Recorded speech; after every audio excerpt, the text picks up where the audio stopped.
Good afternoon, ladies and gentlemen. Shalom, I'm David Mencer, Israeli government spokesman. Questions in the chat, please, and we'll get to each one after a very quick update from me. It's Thursday, the 12th of September, day 342 of the October 7th war.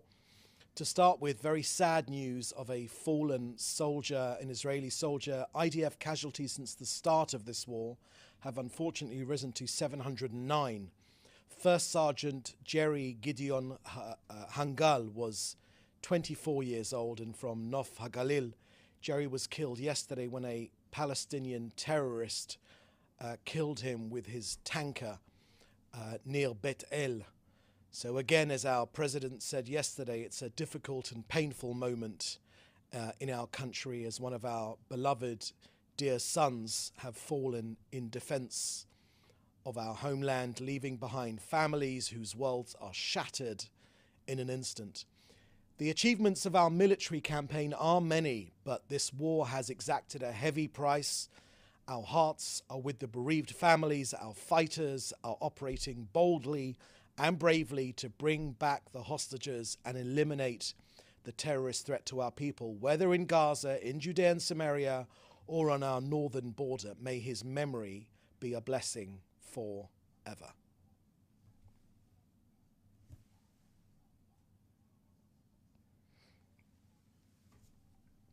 Next, an update from COGAT and their work coordinating aid into Gaza. As of our latest figures released today, we have broken through the 1 million ton mark, and 1,010,000 tons of humanitarian aid have been delivered into Gaza on 51,000 trucks since the start of this war. You can get all the details of Israel's humanitarian efforts on COGAT's website. Hamas wanted a famine, Israel prevented one. Hamas wanted a polio outbreak, and once again, Israel acted to prevent one, initiating a massive vaccination campaign in partnership with the World Health Organization and UNICEF. So that's the end of our briefing today. I will now take your questions. Please put them in the chat together with your news outlet. Okay, first question here is from Jody Cohen of World is One News. What's the latest on hostage release negotiations?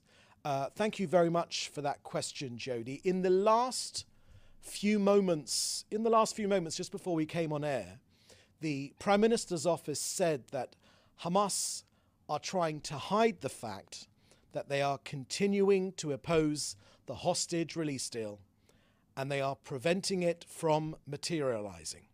Let me repeat that because it's quite important. In the last few moments, the Prime Minister's office has said that Hamas is trying to hide the fact that it continues to oppose the hostage release deal and prevents it from materializing. While Israel, on the other hand, have accepted the US final bridging proposal of August 16th, 2024, Hamas have rejected it. And what's even worse, they murdered 6 hostages in cold blood. Now the world must demand that Hamas release the hostages immediately. The negotiations for a hostage release deal are ongoing, they continue, and they are based on the principles presented by the United States in a manner that will enable the return of the hostages while achieving the other goals of this war. Israel appreciates the efforts of the US and the mediators to dissuade Hamas from its continuous refusal. Next question here is also from Jody Cohen at World is One News in India. What's your response to the Gaza Civil Defense Office, which issues casualty figures in Gaza? For example, it reduced the toll of a recent strike from 40 to 20. Thank you for that question, Jody. Let me share with you our thoughts on this Gaza Civil Defense Office, as you asked. Look, Israel is complying fully with international law in our just war against the murderous terror organization that performed these genocidal acts and crimes against humanity.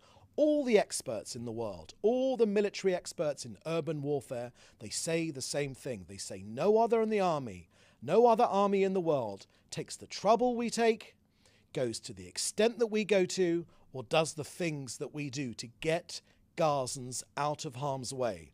Hamas sees harm caused to civilians as a strategy. They are systematically violating international law and committing a war crime by using civilian infrastructure and the population of Gaza as a human shield for its terrorist activities. Now, in this case that you're asking about, the IDF and our Air Force conducted a precise strike on terrorists who were operating inside a Hamas command and control center in the area of Nuseirat in central Gaza. This command and control center was embedded inside a compound that previously served as the Al-Juni school. Now, when a school is no longer a school and becomes a Hamas command and control center used by Hamas terrorists to plan and execute terrorist attacks against our troops and against our people here in the State of Israel, then it becomes a legitimate target. A school being used for terror purposes, according to humanitarian law, according to the Geneva Convention, is a school no more. Now, prior to this strike, numerous steps were taken to mitigate harm to civilians, precise munitions, aerial surveillance, and additional intelligence. This is a further example, just one more in a long list, of Hamas terrorist organization systematic abuse of civilian infrastructure in violation of international law. Now, the IDF will continue to operate against Hamas in defense of our people here in Israel. Now, as for Gaza's Civil Defense Office, we've seen this quoted without any caveat in many news media. I've seen it in CNN, I've seen it on the BBC. Now, this is important. No information leaves Gaza without it being cleared by Hamas. Nothing. I cannot think of another case in the world where a terrorist organization that gives information to media is then reported without caveat as fact. Not in Afghanistan and the Taliban or anywhere else. So I hope that makes the situation clear regarding our point of view. Next question here is from, if you could just scroll down for a second. There we go. I believe it's from, just scroll down for a second. There we go. It's from Phoenix Television in Hong Kong. We saw the GPO, that's the government press office, revoke Al Jazeera GPO cards. Could you please make some examples that journalists of Al Jazeera against the law of Israel? Thank you for that question. It's an important question from Phoenix TV in Hong Kong, China. Let me share with you our current thoughts. Again, this story just broke. We just released a statement from the government as we were coming on air. So let me share with you some of the details on this, because they are quite significant. On Al Jazeera journalists, the government press office is revoking the GPO cards, the government press office cards of Al Jazeera journalists working in Israel, following the unanimous democratic government decision in May to shut down the channel in Israel and prohibit its broadcast. Now, GPO director Nitzan Chen said, and I quote, "This is a media outlet that disseminates false content, which includes incitement against Israelis and Jews and constitutes a threat to IDF soldiers." Now, we're not the first country to take this action in our region. So, therefore, the use of GPO cards in the course of the journalist's work could in itself jeopardize state security at this time of military emergency, end quote. So the revocation of these GPO cards will be subject to a hearing and will include Al Jazeera journalists and broadcasters in Hebrew and Arabic, but will not include the channel's producers and photographers. The revocation will be valid for as long as the Knesset, our parliament, legislation and the temporary order are in force. I would just add to that point from our government press office that, it was Hamas themselves that gave Al Jazeera an award for the best broadcaster. Hamas, a terrorist organization in this country, but in democracies around the world, they gave an award to Al Jazeera for being their favorite broadcasting company. I don't think there's anything more left to be said. Next, okay, can you just scroll up to the top? I think there's some questions. Okay, David Clement from the News Forum in Canada. Does the PMO have comment on Gal Hirsch's comments that he's proposed offering Yahya Sinwar safe passage out of Gaza in exchange for the 101 hostages? Thank you for that question, David. As you know, Gal Hirsch is heading up our negotiations team. He has made those comments in international media. I would refer you to those comments to get further information from them. Our objective in this war, our three objectives in this war are, as you know, firstly, to bring home our hostages. We will do anything to bring home our hostages. Number two is to ensure that Gaza no longer poses a threat to this country. And number three, of course, to make sure that Hamas does not run Gaza, either its governing structure or its military structure. Our position on that has been made clear very often. We've said these things many times. We want to get our people home, and we will do whatever is necessary to bring our people home. It's outrageous that 101 people are still being held by Hamas. They are women, they are the elderly, they are 2 children, for heaven's sake, the Bibas children. They need to be brought home right now.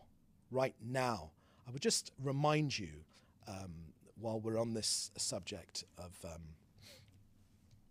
bringing our people home, that what has worked in the past when it comes to Hamas, I just want to remind you of Alan Johnston, who was a BBC journalist who was kidnapped in Gaza on the 12th of March 2007 by the terrorist group, the Army of Islam. He's still at the BBC. I've seen him very often. He was released. How was he released? After 4 months in captivity. Our hostages have been there for more than 11 months now. Now, Alan Johnston, the BBC journalist, he was released after a huge international campaign, which led, after 4 months, which led to his release. Now, the tremendous amount of pressure which was put on this terror organization, Hamas eventually released him. As the Prime Minister just said, and I just read out his statement, which was just from a couple of moments before we came on air, the international community needs to do more, as much as possible. So the countries around the world need to do more to put pressure on Hamas to get our people out. This war would be over instantaneously if we got our people home, 101 of them. Some of them are dead, but many are still alive. And Hamas laid down its arms. This war would be over immediately. We want a better future for our people, for our children. We want to get our people home, but of course we want a better future for Gazans as well. And a better future for Gazans will begin when Hamas is no longer has any power in Gaza. Next question here from Paul Adams from the BBC. The IDF said this morning that Israel had requested from UNRWA a list of its staff members killed in the attack on the school in Nusrat. The UN says it has received no such request. Can you clarify, can you share with us the names of the significant numbers of Hamas operatives you say were killed in the strike? Let me read that out again, Paul. The IDF said this morning that Israel had requested from UNRWA a list of its staff members killed in the attack on the school in Nusrat. The UN says it has received no such request. Can you clarify and can you share with us the names of the significant number of Hamas terrorists you say were killed in the strike? So, Paul, thank you for that question. A couple of things I will share with you. Firstly, it is the BBC that used, this morning on the front page of your website, the BBC that calls the Gaza Defence or Civil Defence Office. It quotes them without a caveat that they are reporting from the Hamas regime where almost no information comes without being cleared by Hamas. Later on in the article, there is a line saying the Hamas-controlled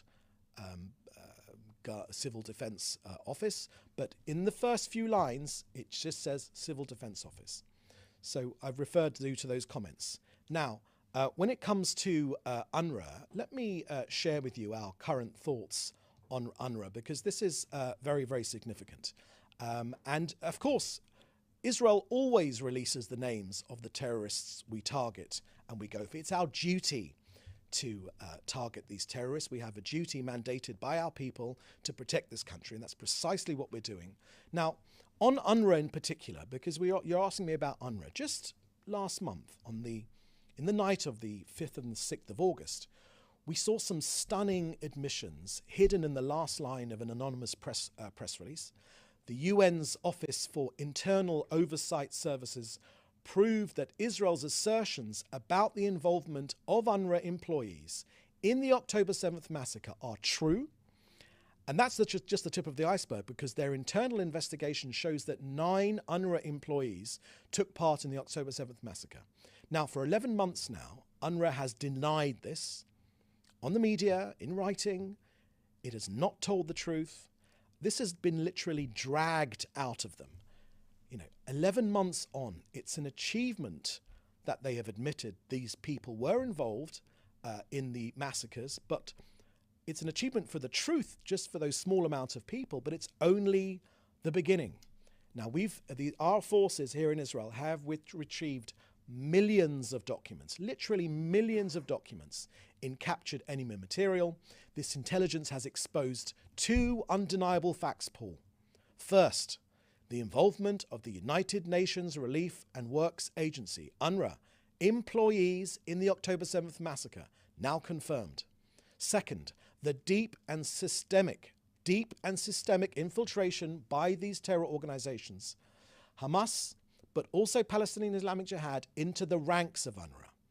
Philip Lazzarini, UNRWA's Commissioner General, has given evidence of the UNRWA, we've given him evidence of the UNRWA-Hamas nexus. It is literally impossible not to see this cooperation.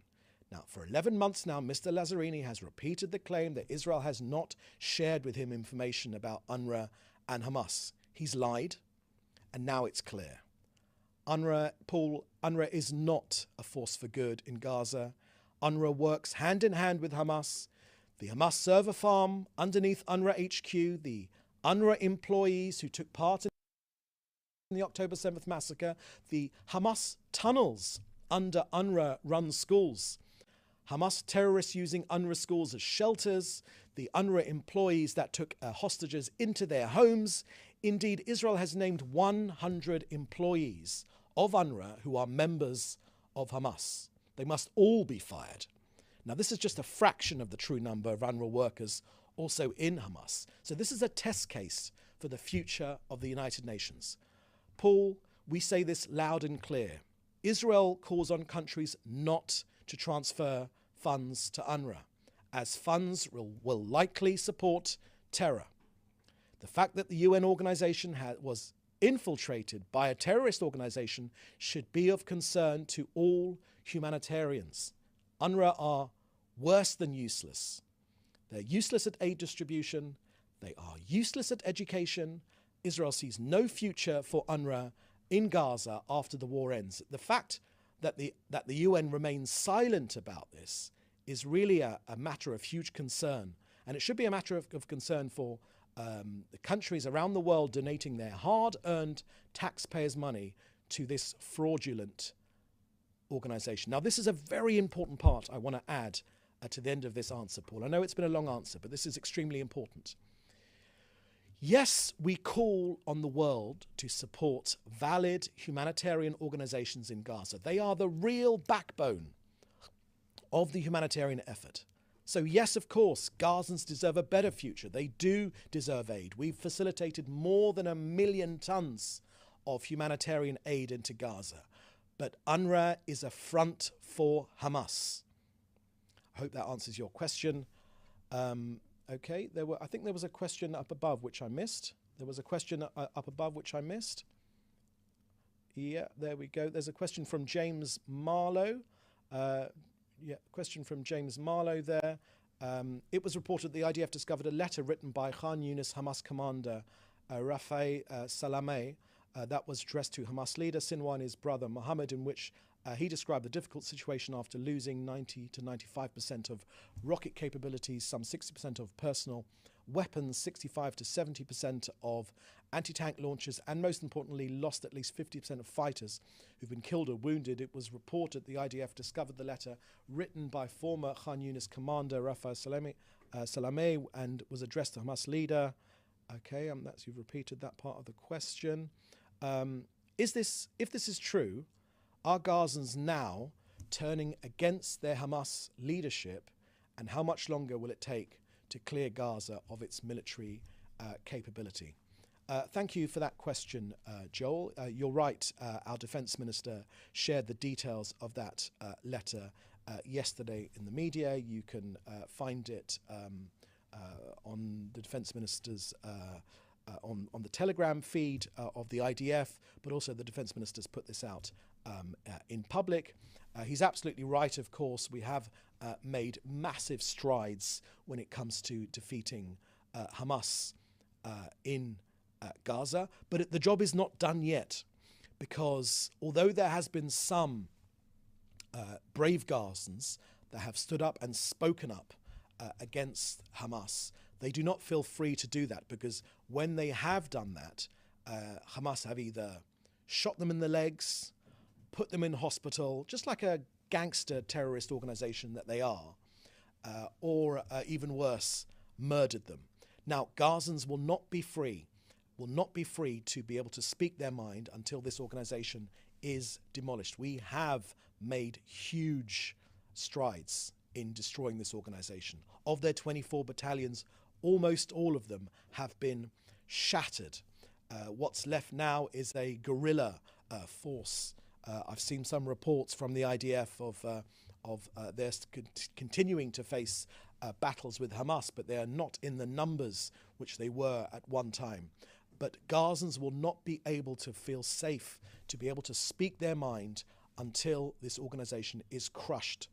Getting rid of Sinwar is, of course, important in that role, to remove that fear element, to allow Gazans to have a better future. Look, the demilitarization and the de-radicalization of Gaza are absolutely key. The Prime Minister has made that absolutely clear. He spoke about this at length in his press conferences last week, an hour-long press conferences in English and in Hebrew. And for further comment, you can probably find it. You can definitely find it there from the Prime Minister. We've made huge strides of advance in getting rid of this terrorist organization, and with God's help, we will continue the job to be able to provide a better future for all the people in this region. Okay, let me just check. Are there any other questions? Okay, I think there was a question from Joel Pollock at the end. Yeah, there we go, Joel Pollock at the end. Question and another couple of questions. Okay. Joel Pollock, Breitbart News. Is there a consensus in Israel that Israel is preparing for war against Hezbollah given recent operations in Syria? Thank you for that question, Joel. Let me share with you the current situation regarding Lebanon and our north, and this also gives me the opportunity to share with you the very latest figures that we have regarding the situation in our north. We have received 8,000 rockets from Hezbollah in the north. 8,000. Can you imagine any other country receiving 8,000 rockets and drones from their northern neighbor and just accepting it? We've had 63,500 people displaced.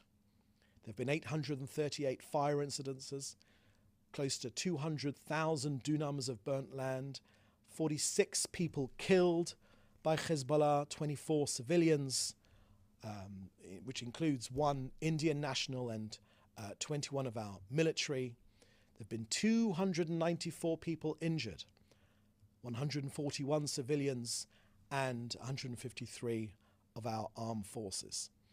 Now look, the incessant firing of rockets and UAVs by Hezbollah, but it's a terrorist organization.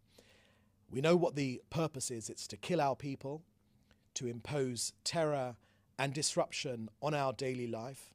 But Israel is responding with force to aggression by Hezbollah, and we will use all means necessary, whether diplomatically or militarily, to restore security to our northern border. We would always prefer a diplomatic resolution, of course, but we have the military ready and able to deal with this task on our northern border.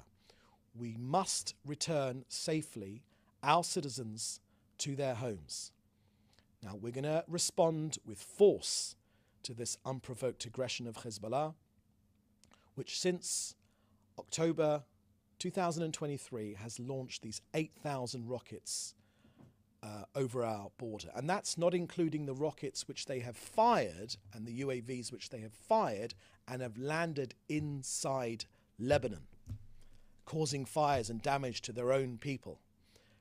Now, we believe that the state of Lebanon and Hezbollah terrorist organization, which we know, of course, operates under the guidance of Iran, are fully responsible for this escalation of the security situation in our north. And of course, we know as well that it's in violation of international law and UN Security Council resolutions 1559 and 1701. Right, next question here is from David AIJAC from JNS. Has the government proposed any plans for a replacement of UNRWA, UNHCR or other body? Thank you for that question, David. For the real expert opinion on that and for the reality of what's going on, can I suggest, David, that you contact COGAT? They are the real experts and deal with humanitarian aid going into Gaza and its effectiveness. Every single day they do a valiant job. I can't think of any other country that while an enemy is firing rockets, mortars, carrying out terrorist organizations, Israel has continued to push aid to try and reach ordinary Gazans. I cannot think of any other country that has done that. We've done that because it's the right thing to do.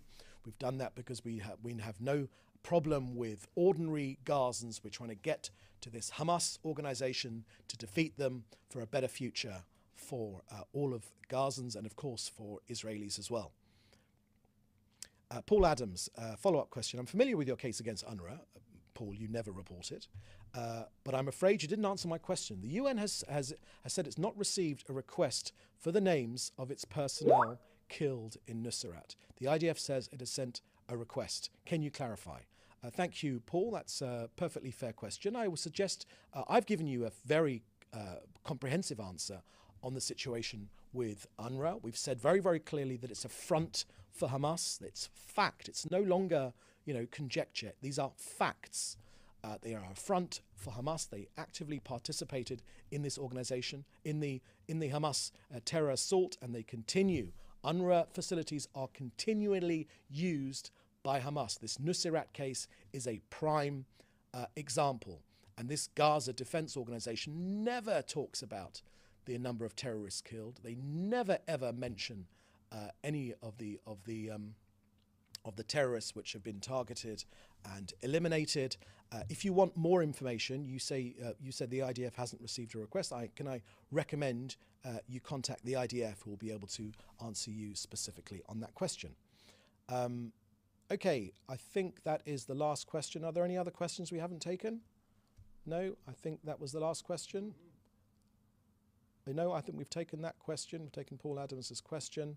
Okay, so that was the last question. Thank you for joining us, everyone. The next briefing will be on Monday at 3:30 p.m. Jerusalem time. Please do stay safe. And in the meantime, thank you very much. Bye-bye.